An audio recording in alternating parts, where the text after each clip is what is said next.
Hey guys, Justin from Salty Toad Fishing here. So sorry I've been kind of MIA. I do have a full-time job still. I'm the branch manager of a heating and cooling office, so it's kind of hard to find time to, not only get out on the water, but do the social media stuff as well as paint my custom baits, and focus on work on my full-time job as well. So, anyways, we got a fishing report for y'all. We got out on the water around 6 a.m. Water temps had come up a little bit. They were about 55, 56 degrees. There was a light wind today. We were out in the Newbern area like usual. And we ended up, since the water temps were up, we decided to work some of the 4 or 5 foot water first instead of going to the deeper water. And it started out really good. Right off the bat, first thing in the morning, we got on fish pretty good. Jared caught the first one on a MR17 mirror lure. And I started catching a couple as well on my custom baits, as well as a Slick Junior on a weighted hook like I usually throw them. So the first spot we ended up catching 8 speckled trout, or I'm sorry, actually 7 speckled trout and 1 striper. I caught 1 striper on a Slick Junior on a weighted hook. But after a little bit, the bite kind of turned off, probably an hour and a half or so. The bite really shut down on us. So we decided to move around a little bit. We went and worked a couple different spots, and finally on the third spot, Jared ended up hooking up on his first 3 casts at the third spot on a MR17. By then, the wind had picked up quite a bit. It was around 10 miles an hour, 10, 12 miles an hour. It was whipping pretty good, especially with, gusts up around 20. So it made it a little bit more difficult to fish. But we, of course, found spots where we could use the wind at our back to give us some casting distance, and try to keep our baits down. So anyways, Jared hooked up 3 times in a row on an MR17. I started casting on. I was using a Slick Junior at that spot to start. I ended up switching over to a MR17 myself. Or actually, I'm sorry, one of my custom lures, not the MR17. Don't use them much now that I have my custom lures. And we caught a few fish at the third spot. We actually got on a pretty solid bite for maybe 15, 20 minutes where we were doubling up, catching them one after another. And then I heard something, look over to my left, and dolphins. So I was like, please don't come up in front of us. Probably 30 seconds later, right in front of us, and they just blow up the whole spot. So anyone that doesn't think that dolphins can blow up a bite doesn't know dolphins.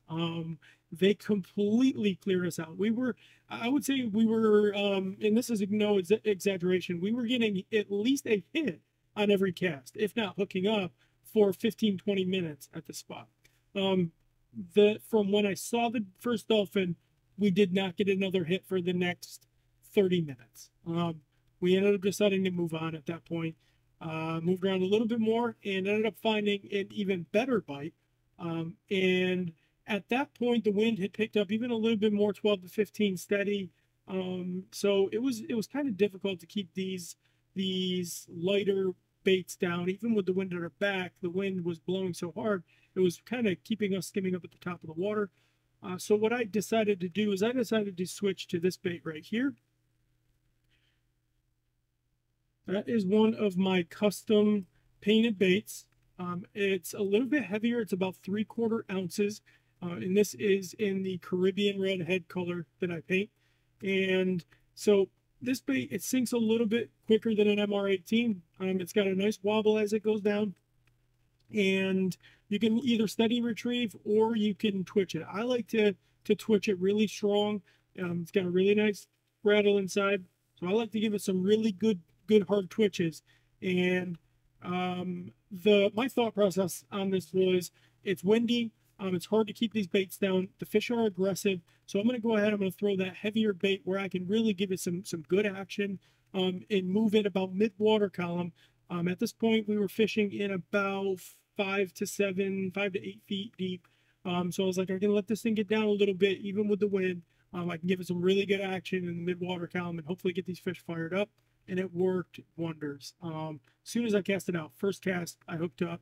And from there, it was fire for quite a while. So Jared ended up switching to an MR18 so that he could get down a little bit as well. And we wore him out there for a while. We ended up catching 36 speckled trout and 1 striper. And the smallest speckled trout, Jared caught one that was very small. It was about 8 inches or so. You usually don't see them that small, but it was kind of funny. And the largest trout was 21.5 inches. That was caught on this, and that was caught second to last cast of the day. I did catch a couple more over 20 inches. So all in all, especially considering the weather, the dolphins, everything that happened, all in all, obviously a great day. Like I said, water temps mid to upper 50s. And I'm really hoping to get on a top water bite here soon. I tried that first thing in the morning, no luck. But I know the top water bite is getting fired up. So hopefully we got some footage for you on the top water bite soon. But if you guys keep an eye out, I'm going to post some footage of this trip. We're going to have some good stuff. Also, hats. If any of y'all are interested in hats, keep an eye out on the website. I'm going to be posting. I'm going to have a few hats that are available on the website soon that I have ordered, as well as baits. If you guys are interested in any of the custom baits, I have posted some of them on the website. It's saltytoadfishing.com/products. And I got some of the baits on there. So I'll do my best to keep them available as best I can. But of course, guys, keep in mind I have a full-time job. I got to run an office. So I try to juggle everything the best I can. But anyways, we appreciate you guys tuning in. Stay safe out there. Tight lines. We'll see you on the next one.